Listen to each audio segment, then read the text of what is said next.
हुकूमत ने अपनी मुद्दत मुकम्मल करने और अदलिया से मुआवजा राय का फैसला कर लिया है। वफाकी काबीना की कौमी असासों की नीलामी की जल्दी और जो बिल है उसकी मंजूरी दी गई है। वफाकी काबीना ने अदालती इख्तियारात पर कौमी असम्बली में बहस कराने का फैसला भी किया है।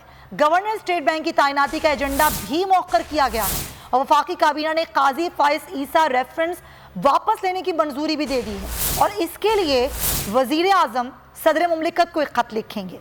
ये सारी सूरत हाल है जो हुकूमत की हिकमत अमली है, जो तय पा रही है कि वफाकी हुकूमत ने अपनी मुद्दत मुकम्मल करने और अदलिया से मुआवजा राय का फैसला किया है। आज वफाकी काबीना का इजलास भी हुआ है जिसमें ये सारी सूरत हाल ज़ेर गौर आई है कि किस तरह से मुद्दत मुकम्मल की जाएगी और अदलिया पर मुआवजा राय की जाएगी, जबकि कौमी असासों की नीलामी के लिए बिल की मंजूरी भी वफाकी काबीना ने दे दी है नाजरीन। और अदालती इख्तियारात पर कौमी असम्बली में बहस कराने का फैसला भी किया गया है और गवर्नर स्टेट बैंक की तैनाती का एजेंडा भी फिलहाल मौखर किया गया है। साथ ही साथ वफाकी काबीना ने ये सारे फैसले किए हैं और ये खत जो है वो अब सदर मुमलिकत को वजीर आज़म लिखेंगे। सब्सक्राइब करें और बेल दबाएं ताकि कोई खबर रह न जाए।